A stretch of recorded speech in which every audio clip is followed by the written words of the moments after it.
Maybach music. Can anybody out there hear me? Hear me? 'Cause I just wanna say. दोस्तों, मैं हूं बबलाल और आपका स्वागत है अपने YouTube channel technical helper Parman में। दोस्तों, पिछले वीडियो में हमने समुच्चय तथा समुच्चयों को लिखने की दो विधियों पर बात की थी। पहली विधि रोस्टर रूप और दूसरी विधि समुच्चय निर्माण रूप। आज दोस्तों हम समुच्चयों के प्रकार पर बात करेंगे। समुच्चयों के प्रकार के अंतर्गत सबसे पहला प्रकार आता है रिक्त समुच्चय।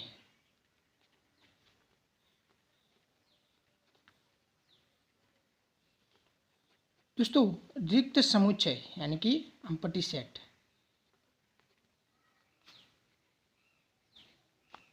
दोस्तों, रिक्त समुच्चय किसे कहते हैं कि ऐसा अवयव, ऐसा समुच्चय जिसमें एक भी अवयव ना हो, जिसमें एक भी अवयव ना हो।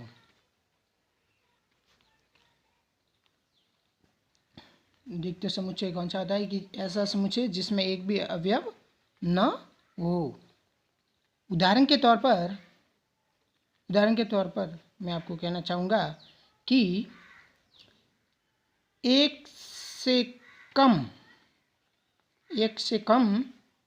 प्राकृत संख्याओं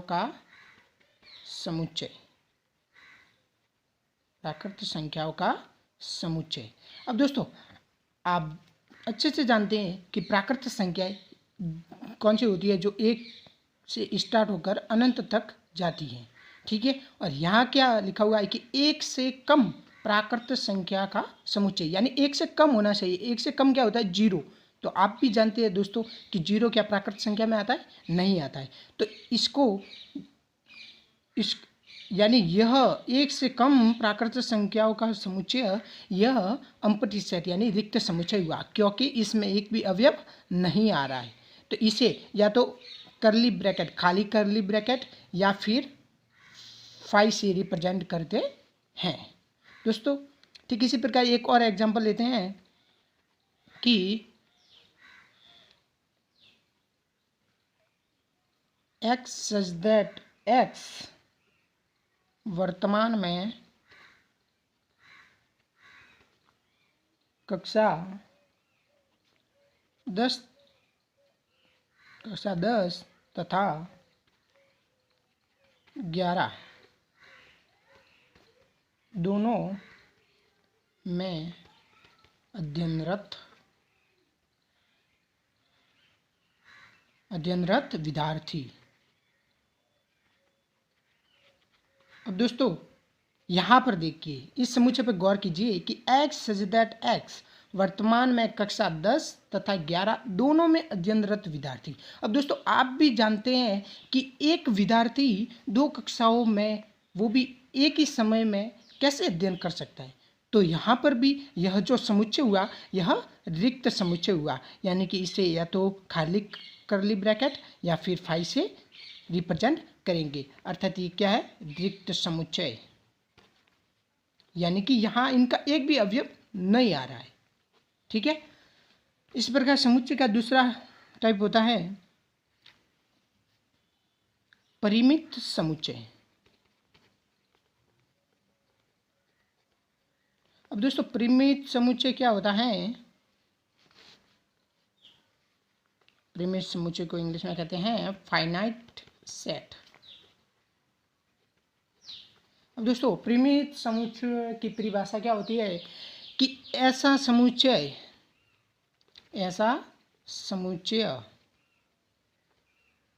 जिसमें अवयवों की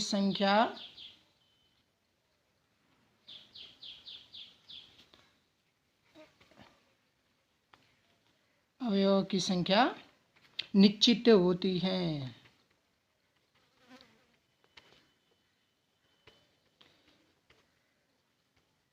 यानी कि दोस्तों, ऐसा समुच्चय जिसमें अवयवों की संख्या निश्चित होती है, यानी इसमें जिस समुच्चय में जो अवयव आएंगे उनकी संख्या निश्चित होनी चाहिए, यानी कि जिनकी गणना की जा सकती है। अर्थात अर्थात जिनकी गणना की जा सकती है।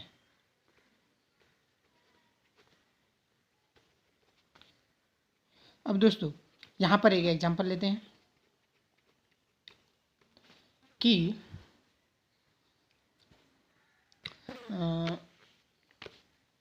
एग्जांपल हमने लिया कि x such that x belongs to n, यानी कि x यहाँ कोई अवयव है जो n यानी कि प्राकृत संख्या से बिलोंग करता है, कॉमा 1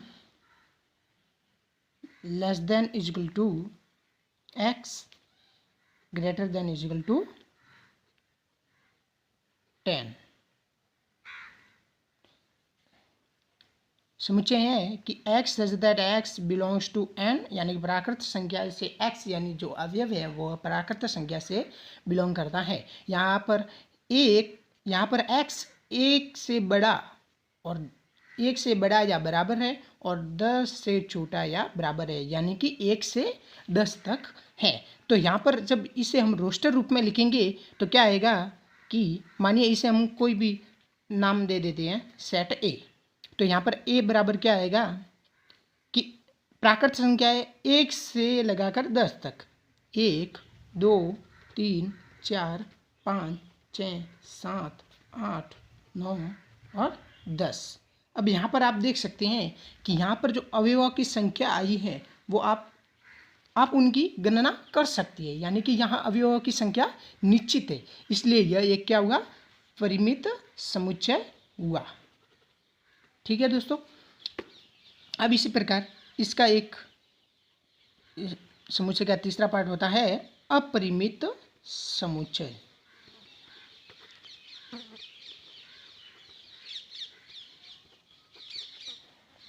अपरिमित समुच्चय, इनफाइनाइट सेट। अब दोस्तों इसका जस्ट ऑपोजिट, यानी कि यहाँ पर परिमित समुच्चय की क्या परिभाषा थी कि ऐसा समुच्चय जिसमें अवयवों की संख्या निश्चित होती है, अर्थात जिनकी गणना की जा सकती। यहाँ पर परिमित समुच्चय की परिभाषा है कि ऐसा समुच्चय जिसमें अवयवों की संख्या निश्चित होती है, अर्थात जिनकी गणना की जा सकती है।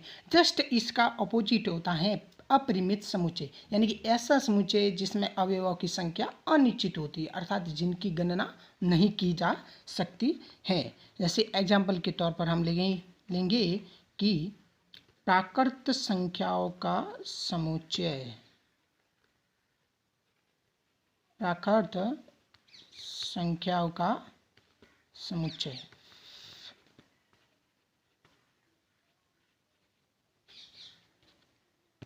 अब दोस्तों प्राकृत संख्याओं का समुच्चय क्या होगा, इसे हम कोई भी सेट नाम दे दें, सेट ए बराबर प्राकृत संख्या हो। अब प्राकृत संख्या आप जानते हैं कि जो 1 से स्टार्ट होती है और अनंत तक जाती है, यानी कि आप दोस्तों यहाँ पर ध्यान दे सकते हैं कि आप प्राकृत संख्याओं की आप गणना कर सकते हैं, नहीं कर सकते, क्योंकि वह अनंत तक जाती है, अर्थात यह अपरिमित समुच्चय हुआ, इसमें अवयवों की संख्या निश्चित नहीं है।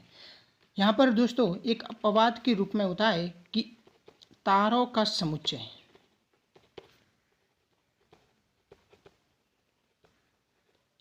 दोस्तों यहाँ पर तारों का समुच्चय, आपको पता है कि तारों को गिनना थोड़ा मुश्किल है, परंतु तारों का समुच्चय परिमित समुच्चय ही कहलाता है, यानी कि इनकी गणना की जा सकती है पर है थोड़ा मुश्किल। इसी प्रकार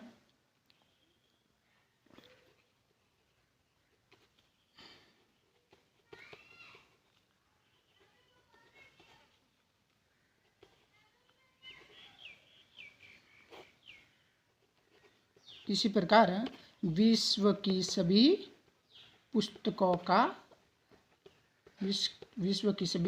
का संग्रह। अब दोस्तों आप यह जानते हैं कि विश्व की सभी पुस्तकों का संग्रह यानी कि उनकी गणना करना मुश्किल है, परंतु यह भी परिमित समुच्चय के अंदर ही आता है। यह एक अपवाद है जो मैंने आपको बता दिया है। इसी प्रकार इसके आज लास्ट हम बात करते हैं समुच्चयों के प्रकार समान समुच्चय में।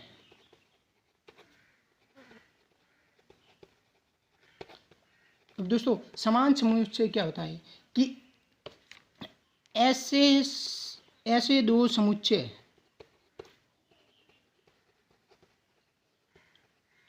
जिनके अवयव समान हो, जिनके अवयव समान हो। एग्जाम्पल के तौर पर हम ले सकते हैं कि माना कोई ए सेट है जो है 1 2 3 4 और बी सेट है 3 1 4 2।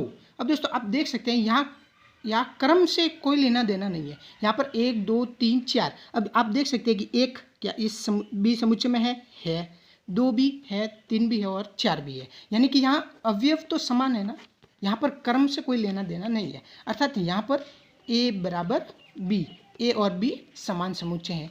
और यदि यहाँ पर ए और बी यानी हम उदाहरण ले सकते हैं कि ए बराबर 1 2 3 और बी बराबर 2 3 4। अब यहाँ पर देख सकते हैं आप कि 2 और